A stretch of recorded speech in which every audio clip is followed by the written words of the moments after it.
The one part that really kind of confuses me is the origin of the beef between Yo Gotti and Young Dolph. I'd heard all types of different reasons. That Gotti wanted to sign Dolph and Dolph didn't want to sign. I heard it was over a girl. I heard it was over both of them claiming they're the king of Memphis.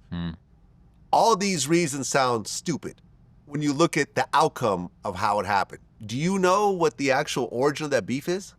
Yeah, I mean, I've heard a few different stories. I think there's multiple things going on at once. I think really there's two things that were going on simultaneously. You had the beef between Dolph and Yo Gotti. Obviously, as you say, the story that a lot of people have shared is that, you know, Gotti wanted to sign Dolph. Dolph wanted to kind of forge his own path. There was a very vicious diss song where Dolph was dissing Gotti's brother, Big Jook, who obviously has become a big part of this. He's obviously you know, his life was taken in the end. But, you know, that was one side of the beef. Dolph dropped that very, very vicious diss track. What was it? I think it's called Play With Your Bitch. Yeah. You know, absolutely tore Big Jook and Yo Gotti apart. He had the body double in the video. You know, that was fighting talk right there. That beef escalated ridiculously. But then on the other side, you know, you had another situation where there were kind of two gangs that were at war in Memphis. I think it was Double R, True La Mafia. And then there was another situation where Dolph had kind of signed somebody who was sort of on the wrong side of this gang war. That was more like the younger generation having street beef. And it was almost like, I think you see this in a lot of these cases where, you know, you've got OGs and older people that are maybe in the industry, and then there's sort of like a younger generation that's still active in the streets, sort of like a younger set, and it all just gets quite tricky and quite mixed in. And I think that there was a combination of things where Dolph had kind of signed this artist that was street related. There was rumors of maybe murders that had been involved between these two camps, and he was signing an artist that was kind of knee deep in it.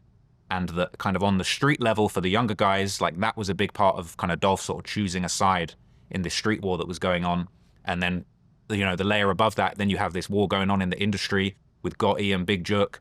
And then, of course, you hear the stories of Big Jook allegedly putting a bounty on Young Dolph, which, you know, it doesn't surprise me considering that Play With Your Bitch song is devastating, you know, to the degree to which Dolph was dissing. He had the body doubles. It's crazy. It's a song. It's a song. Well, seriously, that's like me killing someone who dissed me on social media because it was a really harsh diss. It's just a song.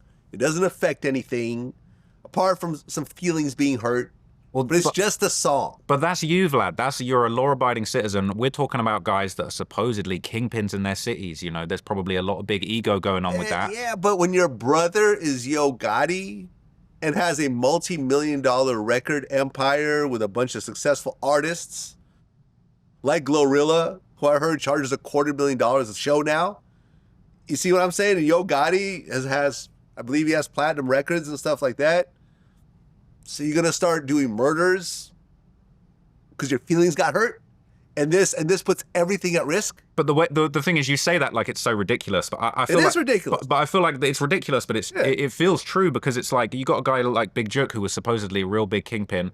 You know, you had people making fun of him probably all over the city over that music video. They had tried to kill Dolph numerous times, you know, obviously got shot at 100 times in Charlotte. That was a big part of his story and his career. The Bulletproof album came out that was all about him getting shot at. And then in LA, he actually got shot up. And then he did get shot in LA, yeah. And, you know, there was obviously the rumors of who was involved and all that stuff. You know, clearly it was all, you know, all related to this beef, and it was just constantly going back and forth. I think that, you know, the messed up thing is when it comes to Big Jook, you know, he put that money, allegedly, he put that money up for this to happen. He was kind of calling shots. And when it went down, he ended up losing his life, you know, within a few months of that situation too. And what's really interesting is I think a lot of people, you know, I don't know if you've seen this, right, but there's a lot of guys that are associated with Dolph's crew.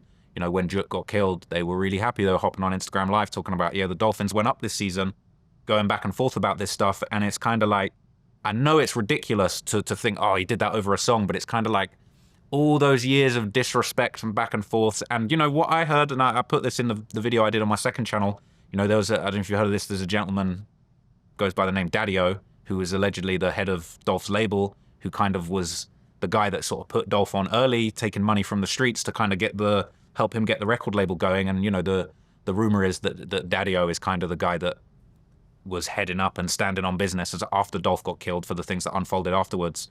And there's some, you know, interesting interviews with him and stuff floating around. That's sort of the rumor that's floating around.